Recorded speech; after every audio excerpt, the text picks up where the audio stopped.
শাকিব ভাইয়ের তুফান সিনেমা একটা action film, এটা আমরা সবাই জানি। রাজকুমার ছবিতেও তো শুনতে পাচ্ছি নাকি দুর্ধর্ষ অ্যাকশন থাকতে চলেছে। বাপরে বাপ, এবারে 2024-এ শাকিব ভাইয়ার যে কটা সিনেমা আসছে সবকটা সিনেমারই অ্যাকশনের ওপর আলাদা করে ধ্যান দিচ্ছেন ছবির ডিরেক্টররা। নমস্কার বন্ধুরা, আমি পৌশালী চলে এলাম আরও একটা নতুন ভিডিও নিয়ে। গাড়িতে বসে ভিডিও বানাচ্ছি, কেননা বাড়ির বাইরে বেরিয়েছি, বুঝতেই পারছো, কিচ্ছু করার নেই, তাই একটুখানি মানিয়ে গুছিয়ে নিও। হিমেল আশরাফ ভাইয়ার একটি ইন্টারভিউ চলে এসছে এসকে ফিল্মসের তরফ থেকে, এবং সেখান থেকে আমরা অনেকগুলো বিষয় জানতে পারলাম। এখন আমরা মূলত দুটো ব্যাপার নিয়েই কথা বলি। এক তো হচ্ছে মানে যেরকম অ্যাকশন সিকোয়েন্স আমরা দেখতে চলবো রাজকুমার সিনেমায়, সেই রকম অ্যাকশন এর আগে বাংলাদেশের কোনো ছবিতে হয়নি, এটা হিমেল আশরাফ বলছেন। আবার তুফান সিনেমার ডিরেক্টর রাইহান রফি তিনিও বলছেন যেরকম অ্যাকশন আমরা ডিজাইন করছি এর আগে কোনো বাংলা সিনেমায় হয়নি। মানে এটা দুর্ধর্ষ কিছু ব্যাপার চলছে, এবং যেটা শুনে প্রচন্ড ভালো লাগলো যে অ্যাকশনে যেগুলো প্রচন্ড একটু জোরালো অ্যাকশন থাকে, মানে একটু স্টান্টগুলো ভয়ঙ্কর স্টান্ট থাকে, সেখানে বডি ডাবল বা বডি ডামি ইউজ করা হয়। কিন্তু রাজকুমারের ক্ষেত্রে শোনা যাচ্ছে ম্যাক্সিমামটাই মানে 99% অ্যাকশনই শাকিব ভাইয়া নিজে করেছেন।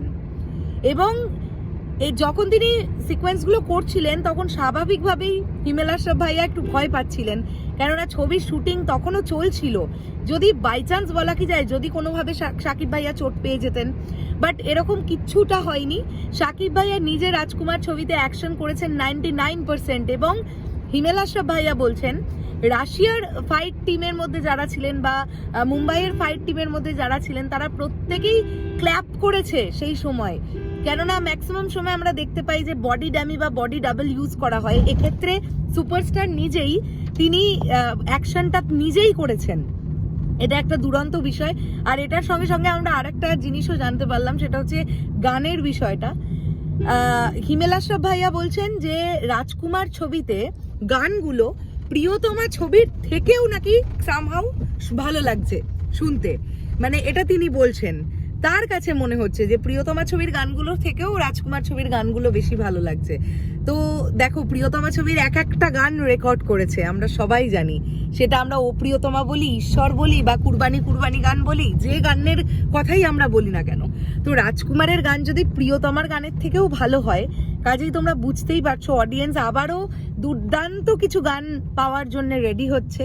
এবং রোজারিদে আসছে এই সিনেমা, তো জোর কদমে এই সিনেমার শুটিং এর কাজকর্ম চলছে। আমি কিছুক্ষণ আগেই একটি ভিডিও বানিয়ে তোমাদেরকে বলেছি যে 300 জন কো ডান্সার্স নিয়ে আজকে একটা নাচের শুট হচ্ছে, মানে গান অলরেডি ডান্স পারফরমেন্স একটা শুট হচ্ছে, সেটা একটা ফেস্টিভ সং আমার মনে হয়েছিল। আর সেই বিষয়টা হিমেল আশরাফ ভাইয়াও ক্লিয়ার করেছেন ইন্টারভিউর মধ্যে। তো দেখো, আমি গাড়িতে বসে যতটুকু সম্ভব এই বিষয়টা নিয়ে আলোচনা করার চেষ্টা করলাম। আবার আসছি কিছুক্ষণের মধ্যে। তোমরা কতটা এক্সাইটেড? রাজকুমার নিয়েও কিন্তু বেশ সুন্দর সুন্দর আপডেট আমরা পাচ্ছি, এবং আমি সিরিয়াসলি এটা জানার পরে খুব খুব হ্যাপি যে শাকিব ভাইয়া নিজে অ্যাকশনগুলো করেছেন 99%, এবং যেগুলো খুব জোরালো স্টান্ট ছিল সেগুলোও তিনি একাই করেছেন। ওয়াও, দারুণ ব্যাপার এটা। শেষ করলাম ভিডিওটা, দেখা হচ্ছে আবার খুব শিগগিরই। তাহলে এখনের জন্য সকলকে টাটা।